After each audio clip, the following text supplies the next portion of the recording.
Hello everybody, this is True Crime Podcast from the Hybrid Warfare Analytical Group at Ukraine Crisis Media Center, where we take on Russian propaganda and discuss hybrid threats and influence tools they use. In this episode, we will explore how Russia leverages its school education system, particularly through recent educational reforms, to shape school children into compliant Russian subjects, preparing them to serve as obedient soldiers who, without hesitation, may be deployed to the front lines of current and future wars initiated by Russia. Our focus will be on the reintroduction of initial military training in schools as a response to Russia's failures in Ukraine, and also the youth groups designed to curb critical thinking and install loyalty to the state. Introduction. Since the full-scale invasion began, Russia has wasted no time rolling out a series of controversial legislative changes that were once mere talking points pushed by Russian propaganda. However, back then, they were never taken seriously. With the reintroduction of the IMT, initial military training in schools, it is clear that Russia has returned to Soviet-era methods to create uniformity, control, and early integration of the state's values among the most vulnerable of minds, the youth. Russia's youth initiatives to Hitlerjugend. The brainwashing of Russia's youth is not unheard of. Many, if not all, dictatorships employ this tactic. Mao Zedong, Red Guards in China, for instance, aim to wipe out the so-called counter-revolutionaries and traditional Chinese ways of life. The Kim Il-sungist, Kim Jong-ilist Youth League played an important role in North Korea's ideological formation and the development of a ruling family-centered personality cult. And in Cambodia, the Khmer Rouge used child slaves to carry out brutal acts of indoctrination and propaganda, while they worked to destroy traditional ways of life and replace them with communist ideals. Russia's methods for influencing young people's beliefs are strikingly similar to those of the Hitlerjugend, the Nazi Party's youth organization in Germany, indoctrinating young Germans with Nazi ideology, instilling loyalty to the Führer and the government's values, and preparing them for future military service. These were all the primary goals of the Hitler Youth, which was founded on July 4th, 1926. Members of the Hitler Youth participated in rallies, listened to Hitler's speeches, and read and watched Nazi media and literature in classrooms. Sound familiar? Attending political rallies, encouraging loyalty, and educating through propaganda are all features shared by the Russian and Nazi youth movements. Putinjugend. From pro-government activism to an army of school children. Russia, like the Hitlerjugend Hitler Youth, previously initiated youth programs. Nashi and the Young Army Una Armia aimed to bolster loyalty to the state. Nashi emerged in 2005 as a response to the 2004-2005 Orange Revolution in Ukraine, and it was led by Vladislav Surkov. It conducted anti-Orange campaigns against any opposition. As protests swelled in Russia between 2010 and 2013, the Kremlin lost interest, closing the project in favor of forceful suppression and depoliticization. Around 2015 to 2016, Russia's leadership, observing a lack of domestic political competition, refocused on promoting the idea of the second most powerful army in the world. Defense Minister Serhiy Shoigu introduced the Young Army Una Armia, emphasizing the development of young people's military readiness and practical skills. Shoigu, known for self-promotion, played a pivotal role in this shift. We really want you to be proud of the exploits of your fathers and grandfathers, so that you can be ready to complete a big, serious step in your life. Serving our country.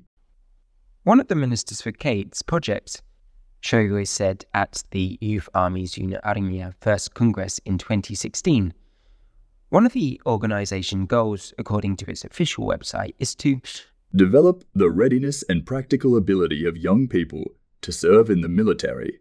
The Ukrainian Ministry of Defense Main Intelligence Directorate, back in March 2022, warned of potential youth army involvement in the war. It has been proven that members of the movement assembled UAVs for the Russian army and engaged in propaganda in favour of the so-called special military operation, and as we know it, the full-scale war. It is said that thousands of UnArmia have taken part in the aggression against Ukraine, and today tens of thousands will be recruited for the ongoing and future wars the Kremlin wages. The youth army currently consists of over 500,000 people between the ages of 8 and 18, for now satisfying the Kremlin's appetite. Ideologists in Putin's Russia have thus taken up the idea of mass-producing tomorrow's recruits in the school classroom. Soviet heritage. The concept of the IMT, initial military training, once a pillar of the Soviet education system aimed at preparing youth for military service, was discarded by Russia in 1993, following the USSR's collapse. However, in response to Russia's full-scale invasion and military setbacks in Ukraine, the discipline has resurfaced. What's interesting is now it emphasizes physical, practical, and ideological aspects of military training to ready the youth as novice soldiers, anticipating their potential call to go to the front. This move is Russia's answer to recruitment challenges, substantial military losses in Ukraine, and the likelihood of a protracted war. Notably, similar programs exist in other post-Soviet states to address regional security concerns. For example, Kyrgyzstan offers their own military studies, while Azerbaijan offers military patriotic education. In 2023, Ukraine introduced the subject Defense of Ukraine.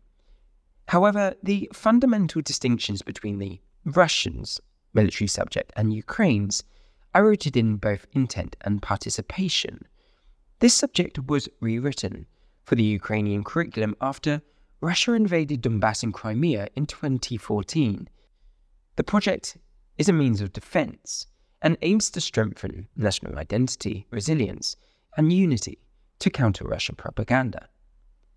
In contrast, Russia's updated curriculum emphasizes weapon handling, shooting skills, first aid training, drone flying, and nuclear catastrophe response to prepare youth for military service.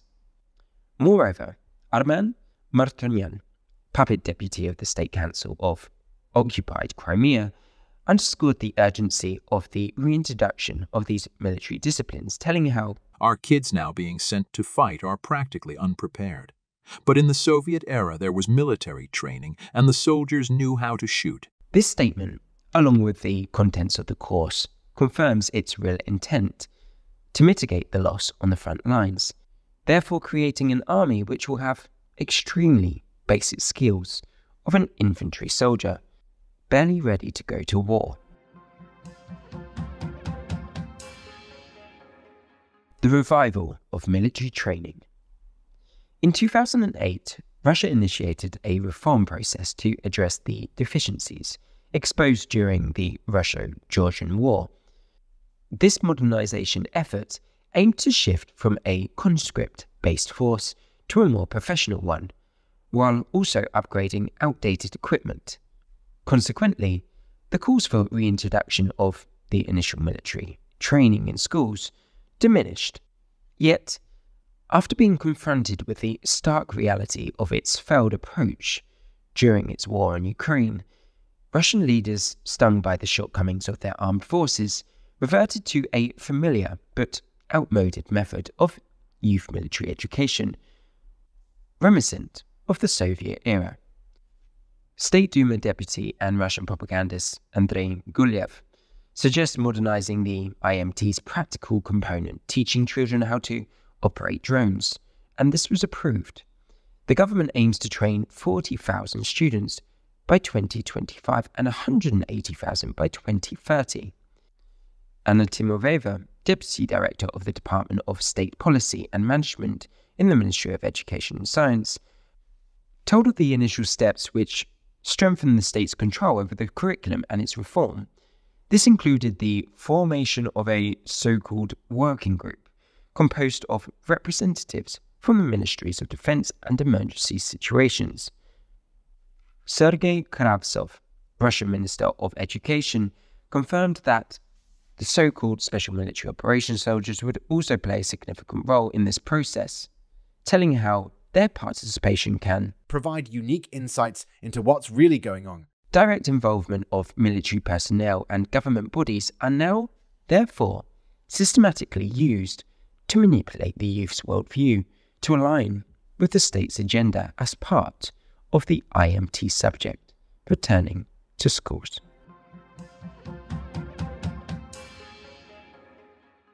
Time to summarize. Russian officials have portrayed the new curriculum as a response to contemporary threats, emphasizing its role in national defense while challenging perceived Western propaganda aimed at influencing the younger generation. The reintroduction of this curriculum, however, reveals a vulnerability within the Kremlin regime as it grapples with military setbacks, resorting to antiquated methods of preparing inexperienced rookie child soldiers. The laughable myth of it being the most second powerful military is now slipping further and further away as untrained young children recruits are going to be sent to the front lines. All of these changes, and others including the distortion of history textbooks, are part of a broader effort to infiltrate the entire educational system and mould the values and loyalties of the next generation, ultimately solidifying the government's control over society.